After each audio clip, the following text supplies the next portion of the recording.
I haven't much time left. When I was a student, giving presentations to my class made me so nervous I'd forget and leave my meal unfinished. When you're excited, you can't operate fully. In my case, I'm reduced to 20%, and it's happening now. Are you excited or afraid? It's like when I gave the presentation. How about you? Did you feel the same way when you were dying? I did, but I didn't dare let you know.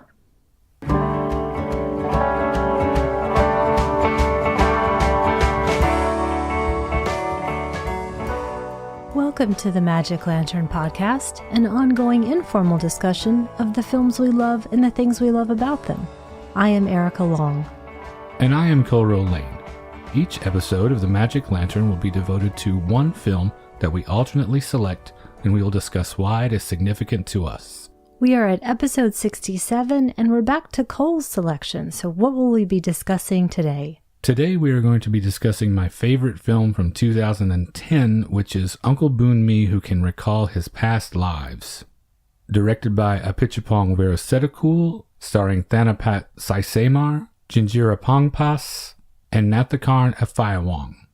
Notably, it's the first Thai film to win the Palme d'Or at Cannes, and I was saying it's my favorite of 2010. That is some stiff competition, at least on my list. I don't know about you, because we're talking about White Material, Winter's Bone, Mother, The Strange Case of Angelica, Meek's Cutoff, Certified Copy, some heavy hitters in international art film. The film itself is about a man suffering from acute kidney failure who has chosen to spend his final days surrounded by his loved ones in the northeastern Thailand countryside. I'm really excited to talk about this one because it is so incredibly different from what we've done before. Would you characterize it as the most avant-garde of our choices? So far, I think so, aside from maybe a couple of the shorts that I have championed on our Ants in Your Pants episodes. As far as full-length features, it is definitely the most experimental so far. And I know that Weerasethakul has specifically talked about being very much influenced by Maya Deren, who I am not familiar with, but I know that you are and are a big fan as well. I love Maya Deren, and I also feel a lot of Tarkovsky influence in this. I don't know if you pick up on that or not, now that you have seen several of them recently, especially since they are so fresh in your memory.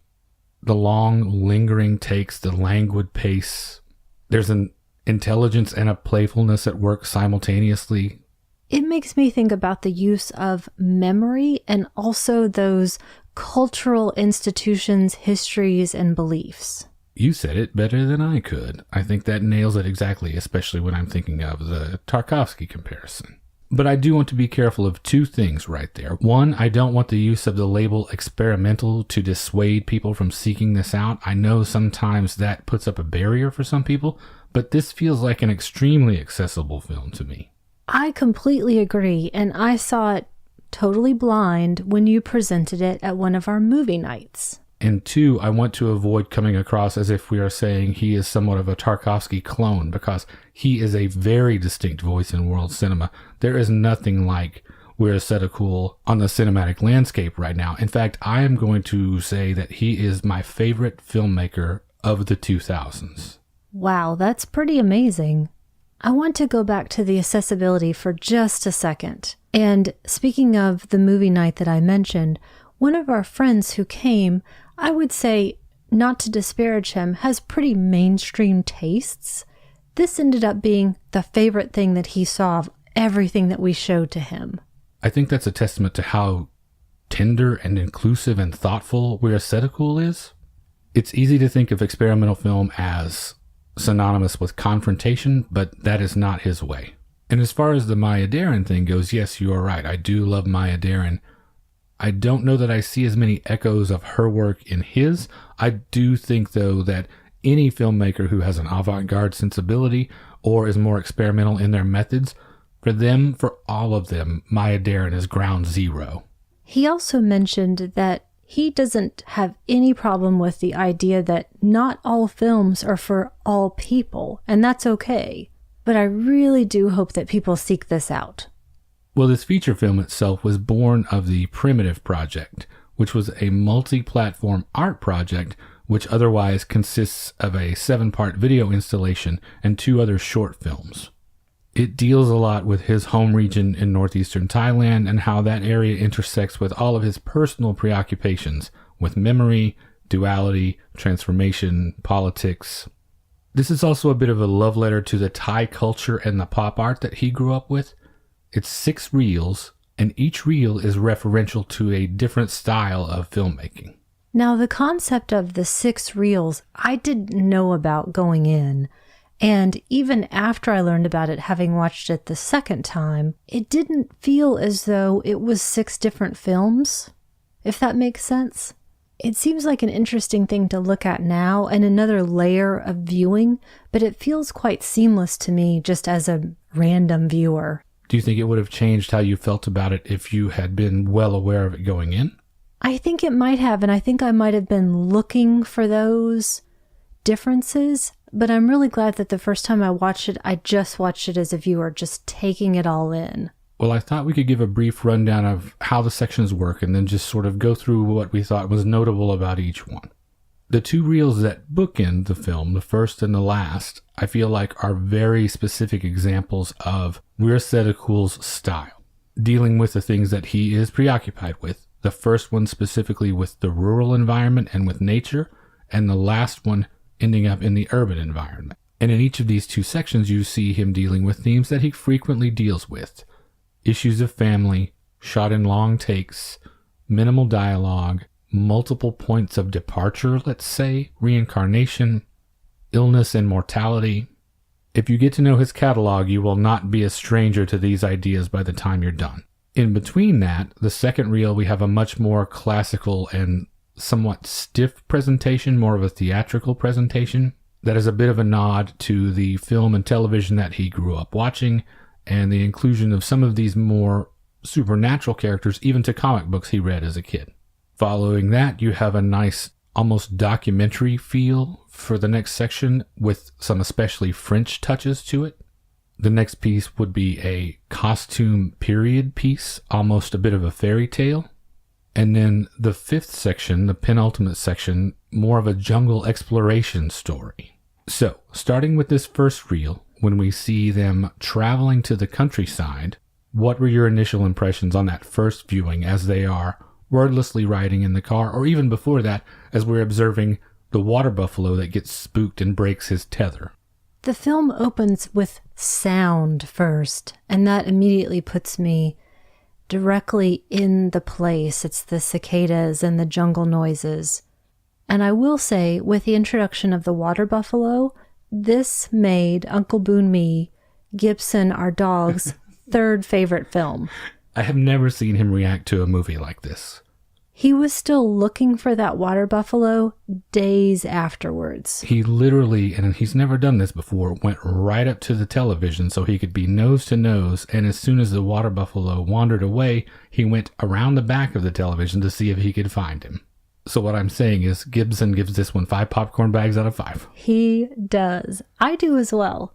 And I love to see that red-eye creature. It's so startling, and yet at the same time, I feel that it immerses me in the film. Then when we move to the scene with members of our family that we're about to meet, I was so struck by watching Aunt Jen open the window for the car. I imagine her wanting to smell the difference in the air and feel the wind in her face. And I think you first made the comment that this feels very much like your own family. These are people that you want to spend time with. And I completely understand what you're saying, even to the extent that comments that Jen makes throughout the film, though more towards the beginning section, the casually racist comments about Laotians and about immigrants. And yet she's still quite lovable at the same time. That's family. I will say that Boonmee dispels those right away. He is the anchor for me here. He is the source of this radiating thoughtfulness and gentleness that pervades the movie. He is coming to terms with his own mortality. In fact, I think he already has for the most part. And this peace and acceptance that you just feel flowing from him immediately puts me at ease and keeps me there no matter what happens throughout the film. I think Jen is the sort of person that I can very much relate to in my family, whom once they get to know someone, whatever this group is, they then realize, oh, they're a person just like me. Boonmee, on the other hand, is the person who seeks other people out. He wants these other experiences. That's what makes life enjoyable, livable for him. There isn't much that happens that's dramatic or of note in the first reel, I feel like. It feels more like it's setting the table. It's setting up house. It's introducing us to these characters and the setting that we will be immersed in for the next 2 hours. And the one little detail that I really liked is that he gives everyone their individual moment. For the great majority of the film here on, it's 2 shots or wide shots of large groups of people. But in the car ride to the countryside, every single shot of the people riding in the car, it's their own self-contained space. That moment you mentioned with Jen in particular opening the window, which I love that detail. I'm glad you pointed it out. Each one of them on this ride gets a special little moment like that, and they're very small, they're very subtle, but it just seems a very considerate, we're set a cool thing to do before everything gets going, to give each character their individual space and a moment to reflect before the story begins. And when I watched Jen do this, and what that actress is conveying, I thought that she was coming home, which is not the case. Well, yes and no, we discover as the story unfolds. It could eventually become her home, as she is asked to take over the farm. But yes, you're right. In this instance, I think she's on her way to take part more as an overseer or someone who is facilitating the daily business that Boonmee can't tend to anymore as his health is declining. I think it's yet another aspect of duality in this character. She is very much living in the city and complaining about it, but it's the world that she knows, though she obviously feels something very deep inside her when she's coming to the countryside. And she has to go through this process to embrace that part of her, and yet is still very much a city person. So we go through this opening reel, and it gives us a good sense, at least a beginning sense, of who these people are, what is important to them, and we see them setting up in preparation, we discover, for Boonmee's final days. You see the younger men in the family, one nephew and one actually a hired hand, laying out clothes, medical supplies, getting the sick room ready. And the other detail I think that I like the most is we get a sense of a true sibling feeling between Boonmee and Jen. She is his sister-in-law. She is the younger sister of his now deceased wife. But there's a nice little bit of sibling teasing that goes on between Boonmee and Jen early on that makes you feel very much like they are family. The significant developments to me begin with what I think is the second reel, which starts in earnest with an outdoor dinner that first evening. It's presented very much in a classical style, shooting almost like the deck where they are having dinner is a proscenium. And it's this segment that where Setakul wanted the more classical, stiff, mannered delivery that I think works extremely well when he is juxtaposing it with the supernatural elements that begin to arrive here. One thing I wanted to touch upon here to see what you thought about this. There's the concept of using non-professional actors, and though a number of his principal actors here are in his other films, some have been in nothing else, it never feels to me, even though it is what I now understand to be a more stilted, traditional, mannered style, it doesn't feel as though they're amateurs. It somehow, to me, comes off feeling even more natural. Well, you know, knowing what I like, I'm a huge fan of non-professionals in these sorts of settings. In any setting, they're probably responsible for some of my favorite cinematic art ever. And now that I think about it, I probably even prefer professionals who are adopting a sense of the non-professional. When I think of someone like Cassavetes, you have Jenna Rollins, you have Peter Falk, but what you ultimately end up with is very much an amateur, non-professional feel, I think. Not that I mean to disparage their talent. I mean that very much as a compliment. But I think it works extremely well here. And I think that the next reel, the one that we have immediately following this, where they move to that documentary style that I was mentioning. When they're exploring his land. And you see the difference in what they're able to express when you see the very naturalistic style versus this mannered style that they're using here. you see how multifaceted and talented they are as performers. It's not an accident that it comes across so well in either setting. When you watch it, you'll see what I mean. But in this case, I do like having that background.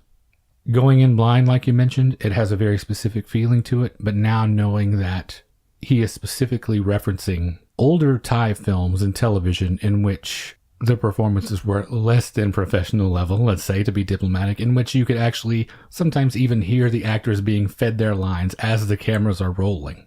Let me describe a little bit about what happens in the scene, and so maybe we'll integrate that discussion into this one and we'll put it together in a way that makes sense here.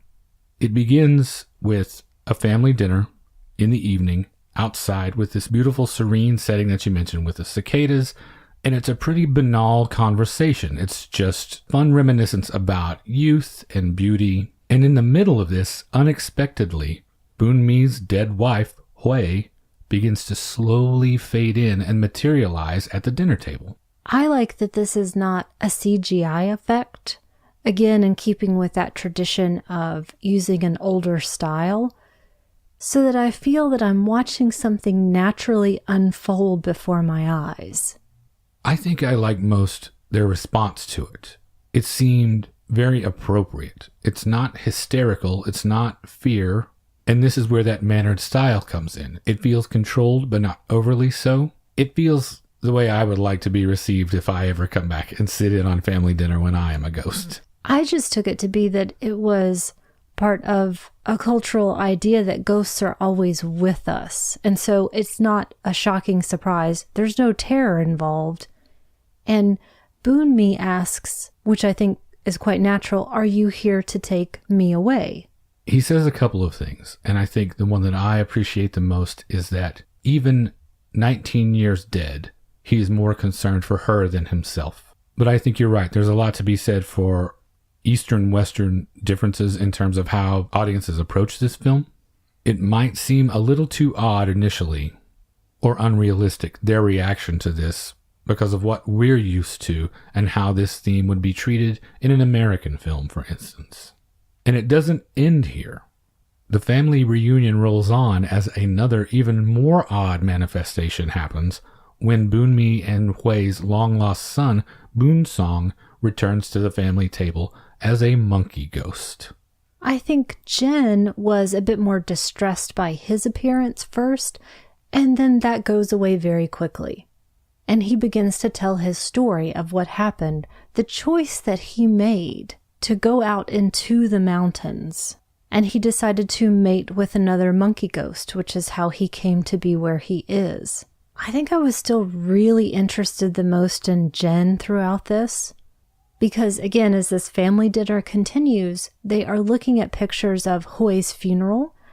And I think Jen is the person who is most distressed by change, yet feels that she's probably the most adaptable person. It says something about the spirit of peace and graciousness and acceptance that the person who is most distressed by these developments, her reaction is only as drastic as moving away to sit a few feet further out and then eventually coming back. Again, no hysteria, nothing overly emotional because it is family, and so it would be easy to register at either extreme probably.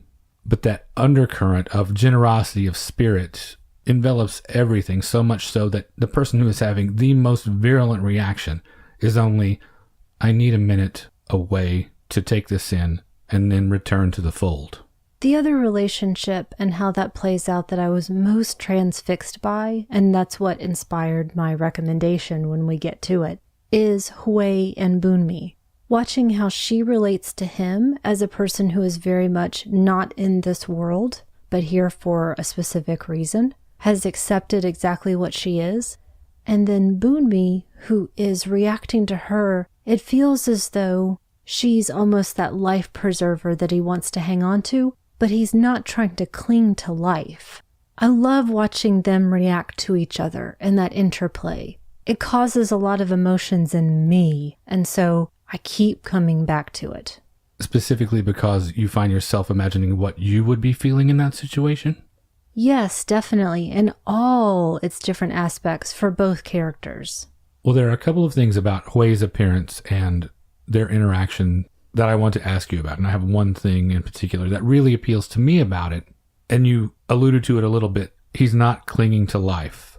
I love that there is not a pervasive fear of the unknown.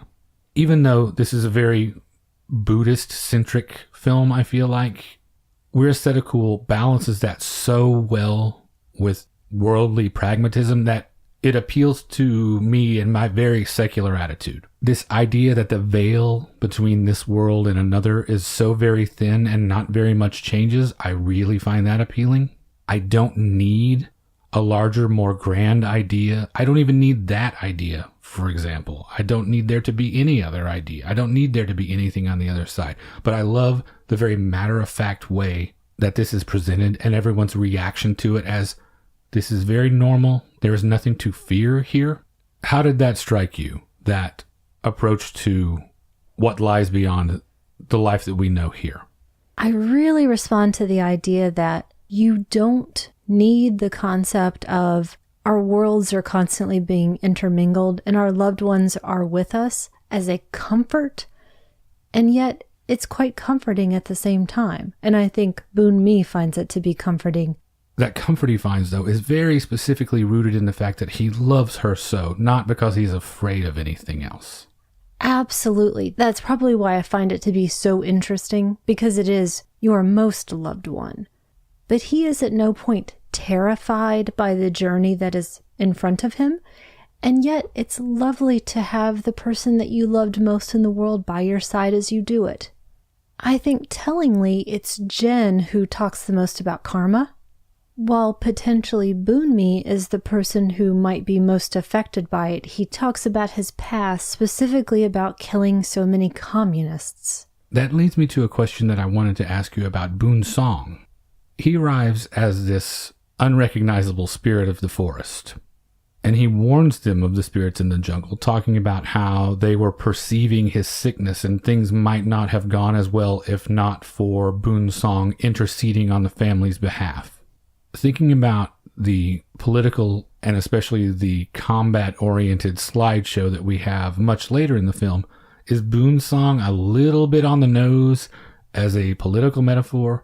Because there probably isn't a much more symbolic representation of guerrilla insurgency than a monkey ghost.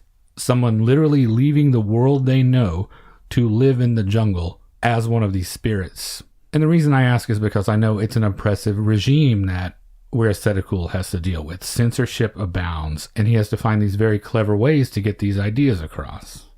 I'd like to talk a little bit more about that slideshow when we come to it. But in the meantime, what first occurred to me here is that, right or wrong, I thought that Boon Song was really standing in for We're Aesthetical because it's his art that leads him away from his family. It's a direct choice that he makes. And also, maybe a little bit on the nose, he decides to mate with someone who would not necessarily be his family's first choice for him. And he makes that kind of irrevocable decision to go off and be this other thing. And yet he does come back for the comfort and sake of his own family and is welcomed back. I'm glad that you bring up how you feel like that is a surrogate for We're Aesthetical, because there is so much that's personal in this. In amongst all of this magical realism, there is a lot of true life. We're Aesthetical's father died of acute kidney failure. The political clashes that spawned violence in northern Thailand left marks that are still being felt in all sorts of ways. And in a way, We're Aesthetical says, Boonmee is also him, specifically his memory of how he grew up within this landscape. And, to your point, I mean artistic landscape as well as geographical. It's intensely personal. Even though it's purportedly based on other writings, it evolved, much like his films often do, into something intensely personal, which I find extremely appealing, at least with him. With his stuff, I often am very much reminded of how much I would rather have this instead of something that just anyone can make. No one else could have put these combinations of ideas and images together, and that, to me, is what is most valuable about his filmography. And just to put a button on this section about this second reel, there is a moment that I really love that I think indicates that playfulness that I was talking about. We're Aesthetical has a very sly sense of humor. This is a very intelligent filmmaker. Even down to the fact that the title, Uncle Boonmee Who Can Recall His Past Lives, we don't spend any time with Boonmee recalling much about his past lives. But the thing in this scene that I love the most that illustrates that is Hui gently responding to her monkey ghost son and saying, "Son, earthly matters never cease to surprise."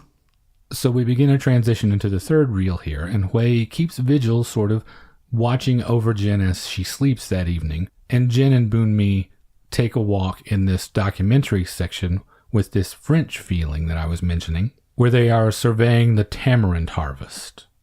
And they are talking about when Jen could potentially take over the family business here. Which she is very reluctant to do. I don't get a sense that it's a done deal that she's going to. I get a sense that it's a done deal, but not because of what she's saying here, but because of what I know of them. She is not suited to it, like you said. She is a city person. But there is an immense sense of duty and responsibility within her that I think she would not be able to ignore. We're Aesthetical himself is the person who planted this seed in my brain about the Frenchness of this section. It's a feeling that he very intentionally, specifically set out to evoke, down to even including a little bit of banter in French to put you in that mindset between Boonmee's workers and Boonmee himself. Again, a very playful and fun scene that gives you a notion of the kind of employer Boonmee is. Generous with everyone, knows everyone, wants to know everyone. It puts me in the mind, in fact, of a film like Cousin Jules, tell me about my pronunciation there. That was beautiful. In which we see an elderly couple navigating their way through this period later in their life in the French countryside. Even when they are discussing what are probably Boonmee's most difficult memories in terms of dealing with his wartime recollections, there is such a tenderness. And Boonmee and Jen, as they're having this meandering discussion throughout the afternoon, they go on this beautiful walk where we discover that Boonmee, among other things, is a beekeeper, and he has honeycomb. And I can't think of a more apt adage to apply than the more flies with honey in this case about the way Boonmee conducts himself and his life. Is this your favorite reel? Boy, that is a good question. It is tough. I would say probably a close second to the second reel. I do love their interaction, and I really love the contrast in performance styles, like we were saying, the stilted style of the second reel versus this much more naturalistic, flowing, easy conversation. There is no acting here. It feels like there's no artifice whatsoever. There's nothing between you and these people engaging in this conversation. And even though this is also not my number one favorite reel, it's the one where you could spend the most languorous time within. I still prefer the second reel for those things that I was mentioning, for how matter-of-factly they are dealing with these issues of this life and what might be beyond. But yes, this is a beautiful environment too. Is this your favorite reel, or are we coming to that still? It's also my second favorite, and we're still coming to my favorite. Okay. The thing that makes this such a close second, though, in terms of my favorite, is something that you alluded to earlier about how much I feel for these characters and could easily spend time with them as family. It's this section that makes me feel what I can only classify as love for these characters, and I don't feel that about fictional characters very often. Are they easy for you to feel that as well? Very much so. I identify them with people that I know very closely. And I also want to say that you're not a person who necessarily talks about deep love of family very often. And so I was a bit surprised that you felt this so strongly as well. Which is not to say that you despise your family or are estranged from them. It's just not a concept that I think of as preoccupying you. I talked about it a fair amount during our No Country for Old Men episode, I think. But I feel it very much in that Old West way, in that it's out there, it's steadfast. I don't have to talk about it all the time because I can count on it. And I should say, I do not see myself reflected in this because I've mentioned on the show before, I don't necessarily feel like a peaceful person. I admire Boonmee as a character a great deal, but I don't look at him and say, yes, I see myself in that.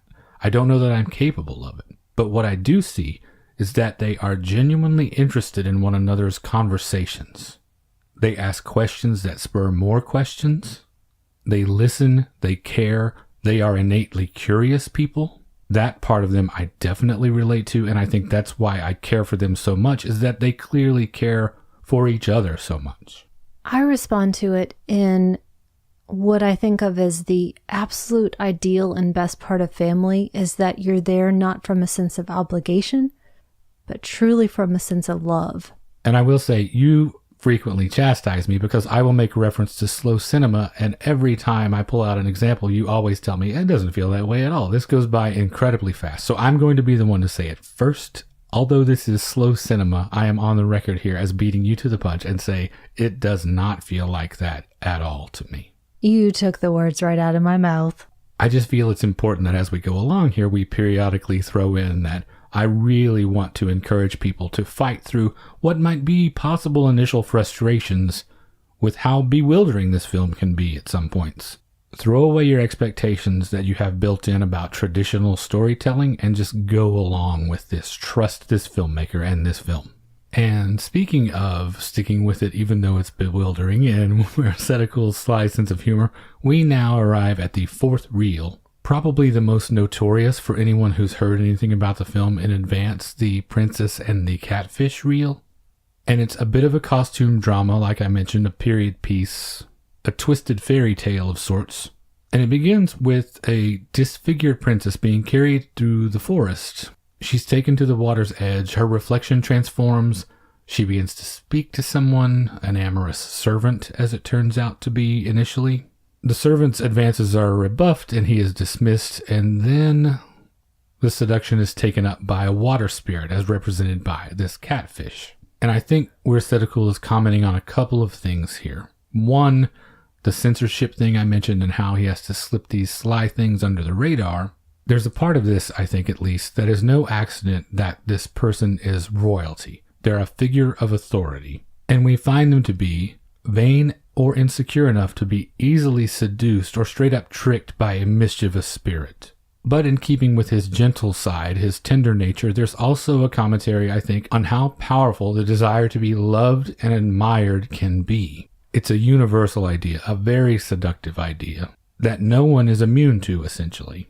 Okay, I didn't get any of that from that viewing. I thought, maybe incredibly naively, that I was watching someone who was unhappy with their appearance, and understandably so. In many cultures, they would be a person who wouldn't be thought of as beautiful necessarily, and with that desire to be loved and desired, decides to have a go with an amorous catfish. We're talking text, not subtext, basically, is what you're saying. And just because she gives of her jewelry as an offering, what the heck is the catfish going to do with it? Who cares? Everybody has a good time. I really think this is another one of those things that comes down to an Eastern versus Western reading. Reincarnation is not a theme that is prevalent in a lot of Western societies. And so there are elements of it that I am sure I am not picking up on everything.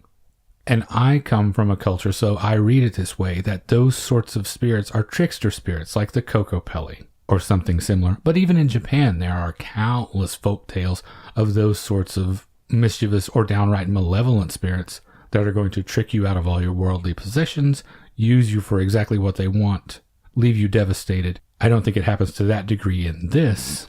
I don't feel that level of maliciousness in this. I think especially as we end the reel while that lovemaking is still in progress, so we don't necessarily see a devastation that comes afterwards. I like to think of it as a memory that everyone will look back on and smile. Are we going to enshrine this moment in our upcoming Things That the Movies Taught Us About Sex episode? Is that where this one is going to belong? Maybe that'll be in the expansion part of the episode. This will be in your honorable mentions. I think it's important here to talk about the idea of escapism. I think that applies to this section in particular in the way I think of it applying to where Sedekul's filmography. His ambition to offer escapism, I believe it's there, but it is on a completely different level from how I usually think of that word. Usually I think of that term as a pejorative. This is not that. His ambition is to escape, yes, but to find a completely different reality, not just tamp down the one that we are currently dealing with. So maybe your reading of it is closer to the truth than mine, actually, now that I think about it. I don't have an answer, and I'm fine with either way. Which, going back to him and how he approaches this, I think is one of my favorite things about him too. He would be fine with you going either way with that. He is not a didactic filmmaker that way. I know he believes in a very specific set of ideas, but I love when I read his interviews how open to interpretation of his work he is. Countless times I have seen when an idea is presented to him, he says, sure, maybe, of course, why not? I think that idea was really interesting as well in terms of the use of reincarnation, because he talks about how he doesn't know that he necessarily believes it, but it's such an ingrained part of the culture, and it's fascinating to talk about and think about. And by that, I don't mean to suggest that he seems to be flippant or glib. I think it's just open-mindedness. Well, from there we move to what I'm guessing has to be your favorite. And now that we arrive at the fifth reel, I'm maybe reconsidering my position a little bit because I'm thinking of the conversation that's in front of us. And there's a lot to chew on here. This fifth reel begins with essentially the scene that we did as our opening scene, where Hui and Boonmee are discussing preparations for the end.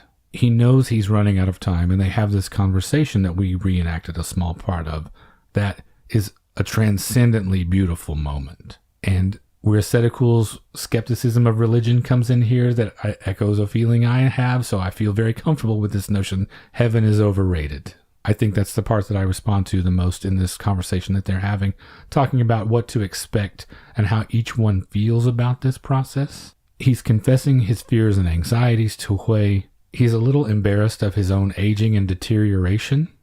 She offers nothing but the utmost comfort, though, I feel, even though she went through similar anxiety pangs when she was facing this. What is it that you respond to the most here? This is definitely my favorite section for several reasons. In this first part of this section, I'm really fascinated by, again, their interaction, watching him embrace her and watch her reaction to it, which is not quite as ardent as his. But I definitely respond to that idea of being able to touch your loved one again and how powerful that is. And when he talks about trying to determine where his spirit should go look for her spirit. I'm also really fascinated in general by transitions because I've been through a lot of them myself. And maybe a bit like Jen, I go through them. I don't always embrace that idea, and yet I do it over and over. Jen is an interesting force at play here because she is very resistant to this. Even though she knows it's an inevitability, at first she refers to both of them as mad. It seems very real that there's always going to be one person who's not ready, even though the others are. Well, they begin this trek into the forest. Monkey Ghost watching from the sidelines, Boonmee clearly struggling. He is definitely fading. And to be clear, that's physically struggling. Right, not literally fading before our very eyes, but his health is flagging very clearly. And they arrive at what I assume is your favorite location in the film, this beautiful cave. It is. If I could spend my days surrounded by honeycomb and then have my evenings in caves, that would be absolutely wonderful. And at first, I thought that Boonmee was alone, that he was going at this alone. Again, which I very much respond to. It calls to something deep inside me to watch someone make that final transition. But he is still with his family, and he talks about the idea of the cave as this womb and that he was born there. I like how this plays as a reference to Plato's allegory of the cave, being born in ignorance, experiencing knowledge, and then returning to this location for your end as a changed person. And the cave itself is a spectacular backdrop. These luminous deposits in the cave walls that make it appear as if it's the night sky. These albino fish in these ancient pools, finding life where you thought there could be no life. You have the image of being able to see the moon and thinking about in ancient times what that would inspire in you as a person or as a spirit. Unfortunately for him at this point, Boonmee is losing his sight, losing his ability to perceive this beauty. So we know we can't be very far from the end. What it made me think of most was the albino fish, that he is now becoming one of them, and in the same way that Boonsong had to change his vision when he transitioned to become the monkey spirit, That's what's happening to Boonmee.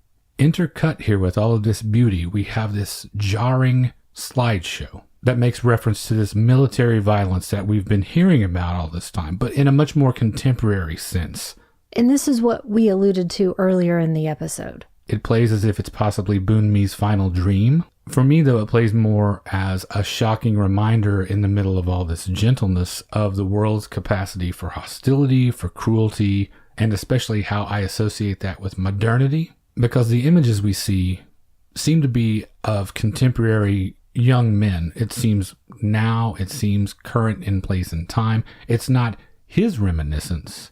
It's what he would encounter if he went out into the world today. Because it's soldiers and what I think to be slaves, especially if they had taken the monkey spirits as slaves, I thought that it was Boonsong's experience, or the potential for Boonsong's experience if we stayed on a specific path. Well, there always is that question when it comes to We're Ascetical, this notion of divergent paths, all of the infinite possibilities.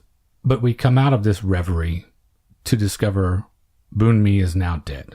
He's lying half in shadow in the cave. Everyone else is now left to go on, which leads us into Reel 6. One last thing there before we move on. It's an incredibly moving experience to see his legs in the sun. As I would imagine, I would start to edge towards the light, feeling that warmth on me. And then, of course, having my life stopped and watching Jen edge her way physically over to him. She's got possibly hip dysplasia or something like that, that one leg is visibly much, much shorter than the other.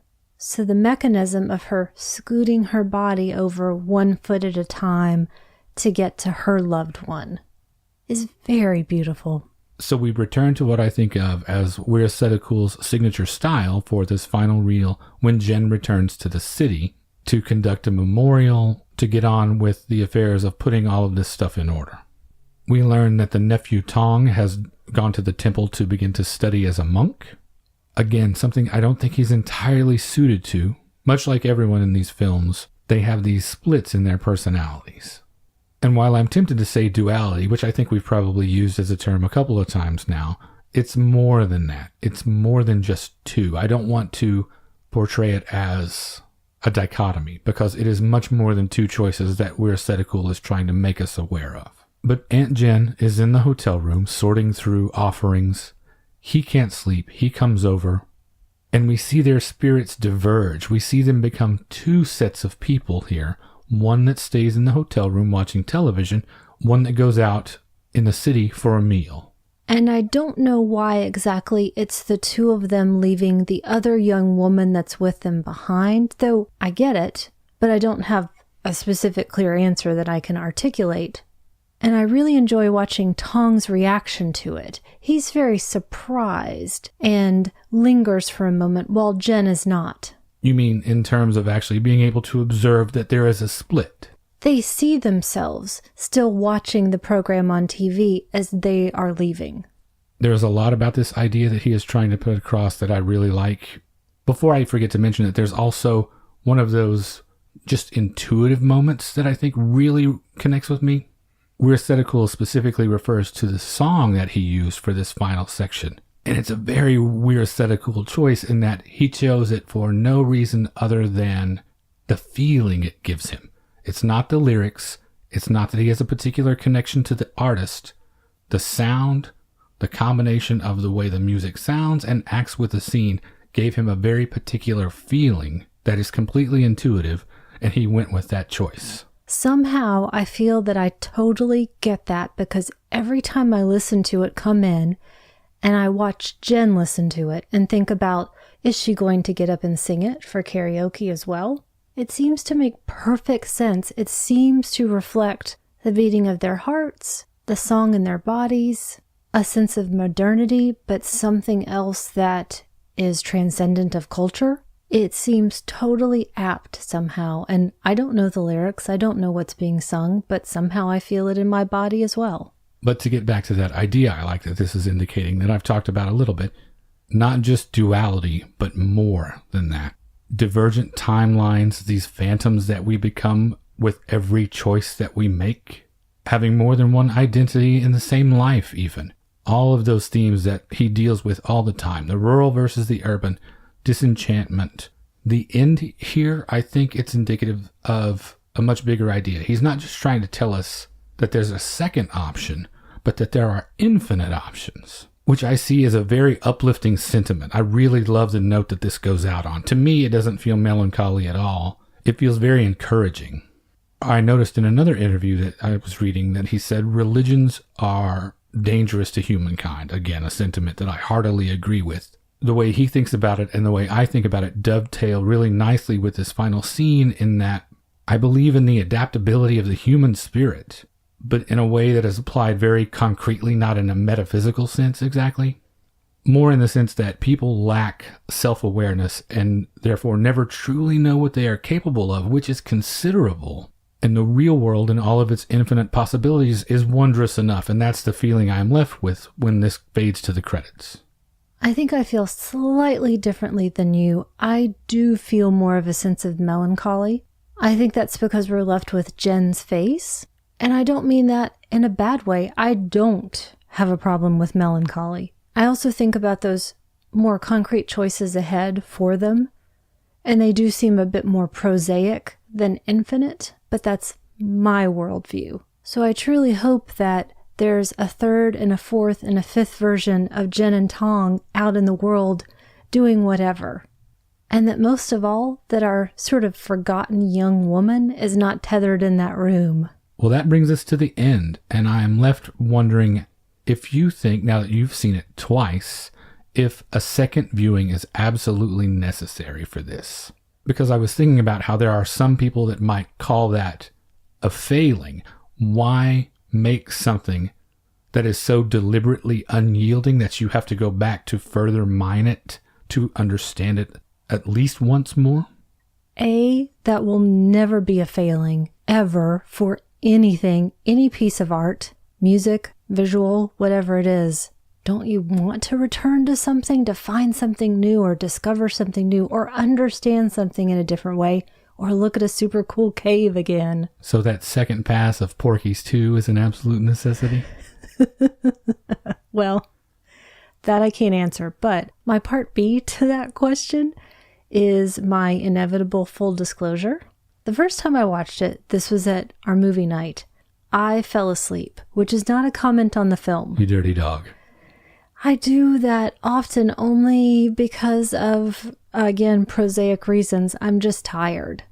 So I had to go back because I missed an important middle section. So it was wonderful to be able to experience it again. I will say, as I had mentioned earlier, both times I went into it not knowing key details of the film or the filmmaker. So I still felt like I was experiencing it for the first time each time.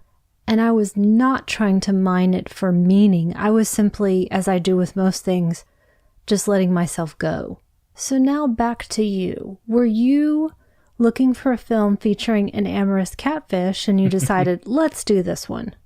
Well, the reason I chose it for movie night is also the exact same reason I chose it for the show. I so terribly want everyone to see this film and to give it an opportunity to work on them at least twice.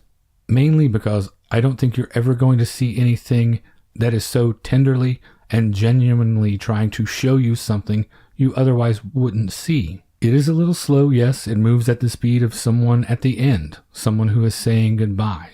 But it's also trying to tell you in the exact same moment that boundaries don't exist the way that we think of them. Surrealism, magical realism, call it whatever you want to, the path that We're Ascetical lays out for us here to get you there makes challenging ideas truly a pleasure. They still aren't necessarily any less puzzling, but you don't feel a sense of confrontation like I mentioned. And I think I've covered all of the other significant reasons for me, that I find it so uplifting that even though it can be quite bewildering at times, it is so rewarding, it is so generous, and We're Ascetical gives you room to interpret however you want. And I really do think that he is, if not the, at least one of the most interesting filmmakers working in the 21st century. Especially when I think about what he has to go through in Thailand to make these things. He's spoken himself about how sometimes he doubts himself He'll doubt the truth of what he is doing, which has to be difficult when art is your whole life, because he is wondering if he is expressing himself completely or subconsciously self-censoring because he knows what he would face. Even with his high international profile, it would be easy for them to throw him in prison for being critical of religion, for being critical of the government, for things that we take for granted. So not only is he making art that I think is challenging and interesting and extremely valuable, he's doing it with higher stakes than we would. I just admire his method and his outlook a great deal, and I hope everyone digs further into his filmography, which I think is a nice segue into my recommendation, actually. I am going to stick with Apichatpong Weerasethakul, and I'm going to recommend that everyone goes to see Syndromes and a Century from 2006. In keeping with his experimental aesthetic, it's the same film twice, but not exactly.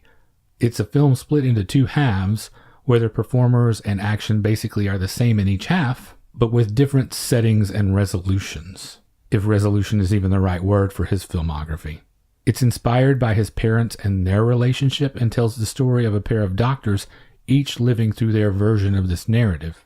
And it explores all of his signature themes: memory, reincarnation, nonlinear storytelling, illness, transformation, and it imparts the same feelings I frequently get from his work: joy, bewilderment, peace, wonder, playfulness.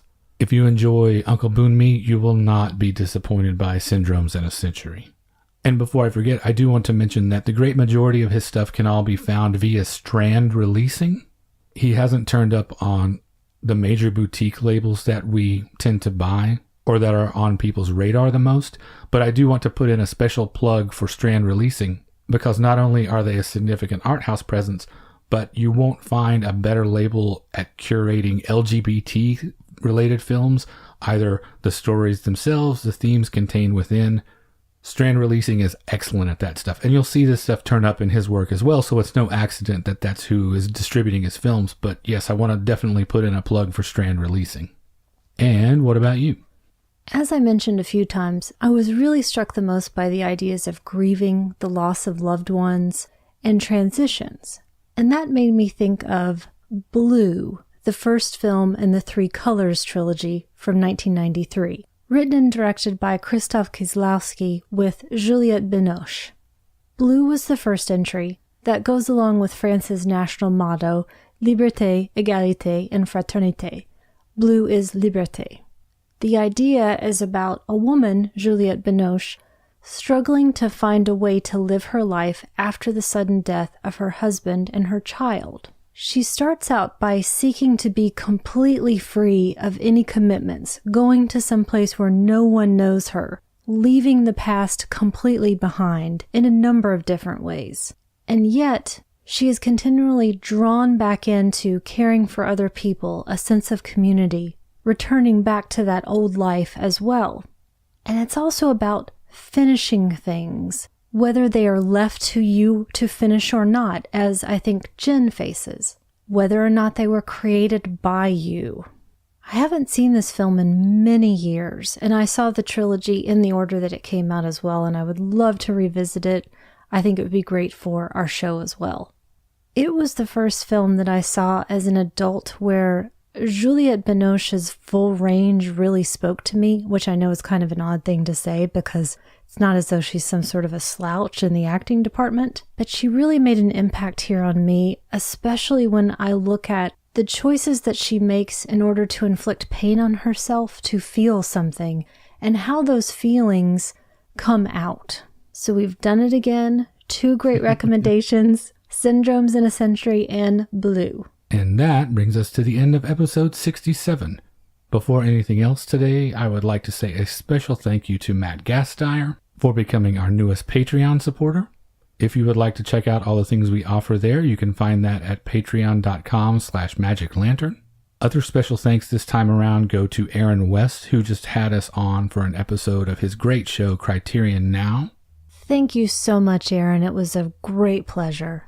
It's always super fun to do that because we get to talk about so many things, which I know you love. Yeah, I get to cover about 200 different titles. Yes, if you enjoy the world of Criterion Collection in any way whatsoever, please go check out Aaron's show, Criterion Now. If you would just like to get in touch with us, you can reach us via email at magiclanternpodcast@gmail.com. We are on Instagram, YouTube, and Facebook. You can just look for our name in any of those venues. We are on Twitter at lantern_cast. And I just wanted to say a thank you to everyone who has shared the show or given us feedback since last time. And there are quite a lot of them this time. We had such a great response from being on Aaron's show and from our show about the apartment. This is a really great community that we belong to, I just want to say before anything else.